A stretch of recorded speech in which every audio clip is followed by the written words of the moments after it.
Hi, I'm Carl Azus, back in action for CNN 10.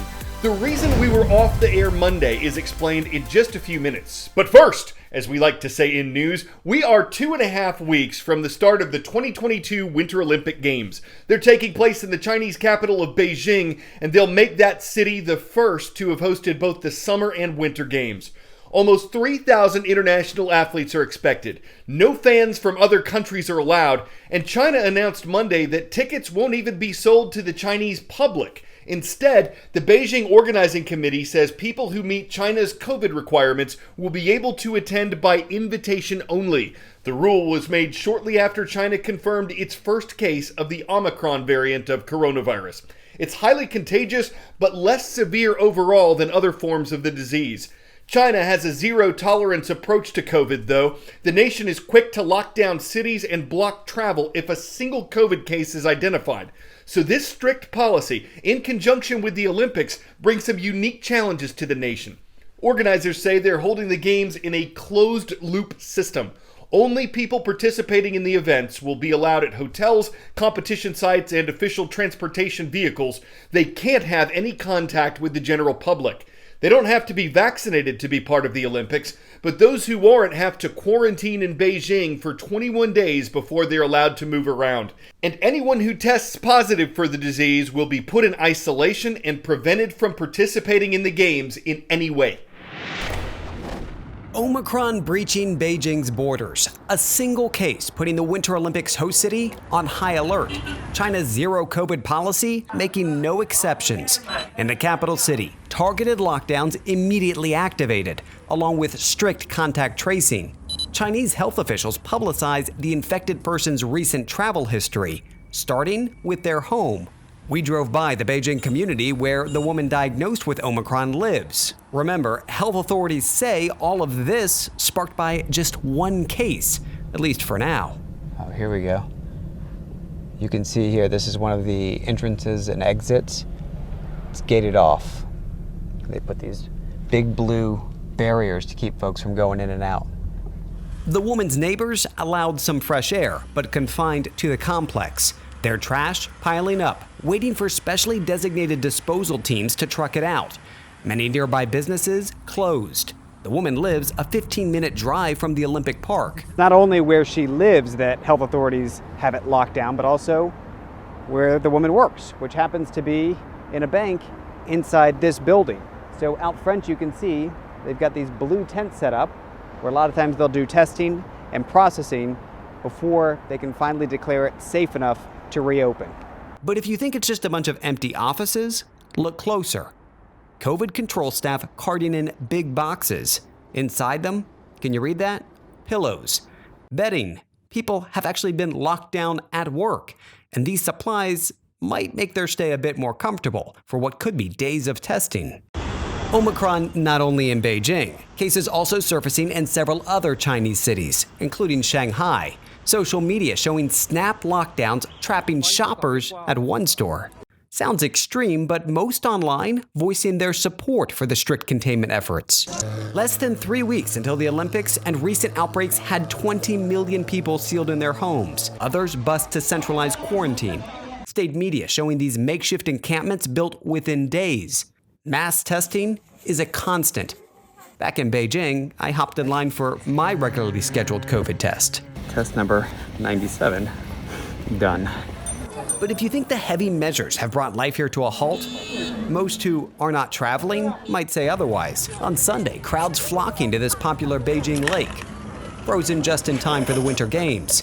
David Culver, CNN, Beijing. Since 1986, the third Monday in January has been observed as a federal holiday in America. It had been signed into law 3 years earlier in remembrance of Dr. Martin Luther King Jr., although several states and cities had been holding holidays of their own for years before that. The American Baptist minister advocated for and participated in peaceful protests to achieve civil rights for African Americans. The marches, parades, and events held on Monday honored his legacy. The federal holiday is considered a day of service. Though many Americans don't have to work on Martin Luther King Day, they're encouraged to volunteer in community improvement projects. Last year, some members of the Harvard Diversity Project shared some memorable and influential passages of Dr. King's speeches.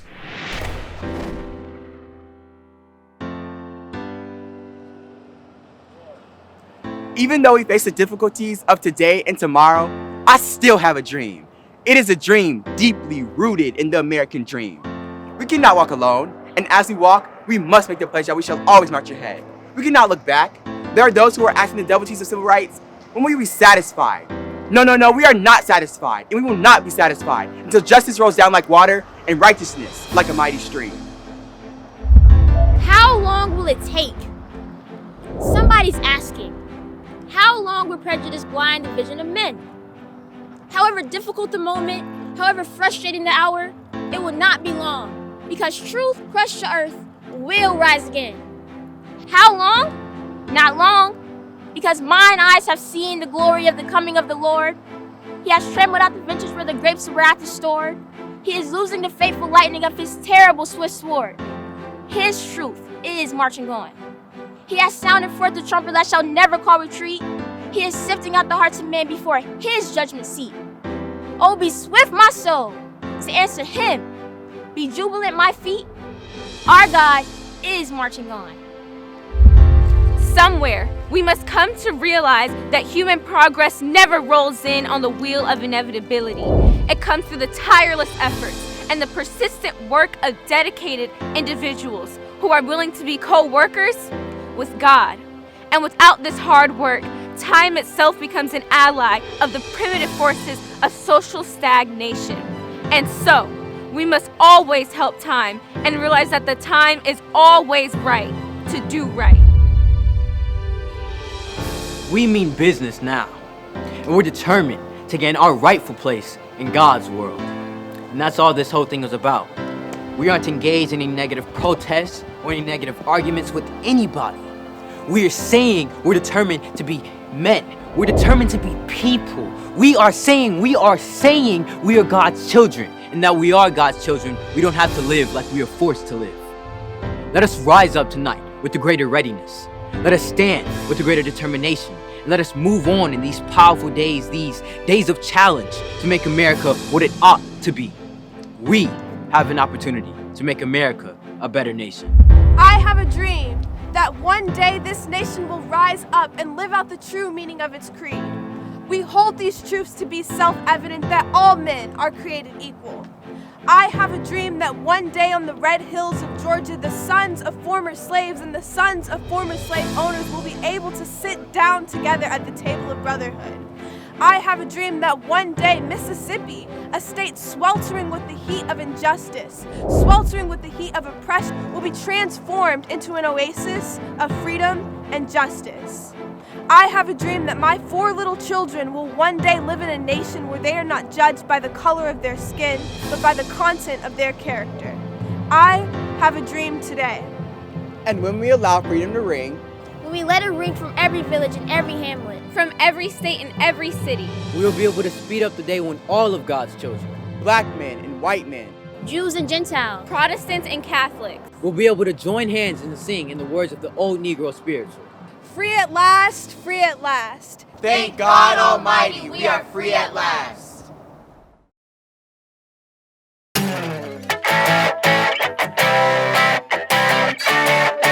From a distance, this might have looked like a piece of plastic floating in Australia's Great Barrier Reef. It was that bright. But when the marine biologist who was snorkeling in the area approached it, she realized the animal was a rare blanket octopus. So rare, it's believed this species has only been seen 3 times before. It's about the size of a walnut, and some of its 8 arms are short and hidden in its blanket, or cape. To call this observance a first might be a bit of Cape flattery. But if you are off the Cape Coast and on the Cape lookout for Cape coral or anything else you Cape may find, why not blow your Cape horn to show there's nothing to Cape fear, but that there's Cape of good hope that you captured a rare species before you bid the Cape farewell. It's like an escape on your own Cape caper. I'm Cape Coral Zeus. Fredericksburg High School gets today's shout out. It's great to see our viewers in Fredericksburg, Texas, commenting on our YouTube channel. Hope to see you tomorrow.